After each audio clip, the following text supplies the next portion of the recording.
Welcome back to In Focus. Now, when you purchase your medicine, are you confident that it's real? Well, counterfeit drugs are quite common in some areas, but now there's a way to check the authenticity with your mobile phone. It's called M-Pedigree, and our Linord Moudou has the story in today's edition of the Africa Health Network.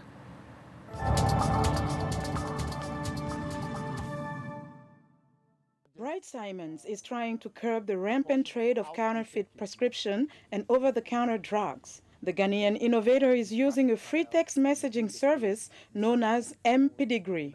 It helps consumers verify the authenticity of the drugs they are buying against a central database. Drugs protected through M-Pedigree carry a short code that is revealed through scratching an area of the packaging. Users send this unique ID via free short message service, SMS, and immediately get a message to verify the drug's authenticity. SMS, it goes to a hotline. It's a 4-digit number, so it's easy to memorize, 1393.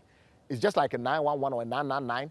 You get a response in a few seconds, confirming that the medicine that you're about to receive is the genuine medicine.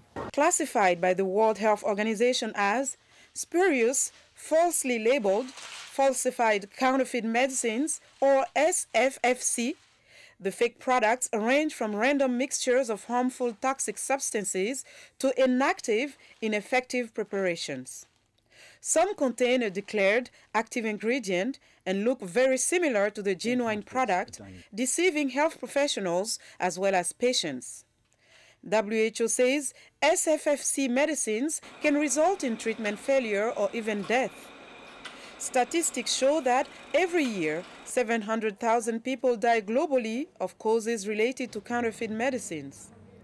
M-Pedigree user Redeemer Hatsu says the technique is empowering. With this new system of authenticating the safety and originality of drugs, you're sure what you're buying, so we don't have reported cases of people suffering because they took in counterfeit drugs. So I'm sure what I'm buying, having text, I know I'm safe with this drug. Observers say malaria drugs are one of the drugs that are often counterfeited. In a recent study conducted by global health scientists, around 36% of anti-malarial drugs analyzed in Southeast Asia were fake. A third of samples in sub-Saharan Africa failed chemical testing because they contained either too much or not enough active ingredient. Dr. Alex Dodo heads the Center for Tropical Clinical Pharmacology and Therapeutics at the University of Ghana Medical School. He says the issue of counterfeit drug in Africa is critical.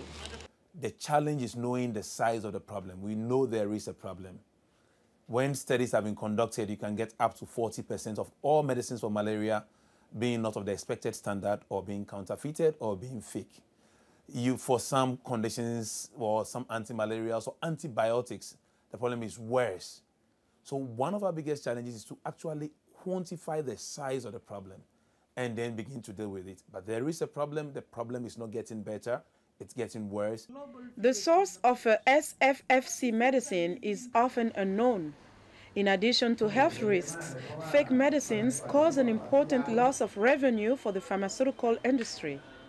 M-Pedigree is partnering with key stakeholders in the industry, including drug companies and drug regulatory agencies, to try and spread the impact of the authentication system and reach more people. The biggest challenge is how we align with the government's existing mandate to make this service more widely available. The next job is then to get pharmaceutical companies to undertake those processes that they need to undertake for the platform to integrate with their manufacturing systems. They have to undertake a number of exercises for the integration of the service into their manufacturing system. Simons has received support from the World Economic Forum and TED, a global forum for innovative ideas. He received several awards for this work against the counterfeit drugs trade. Linord Moudou, VOA Africa Health Network.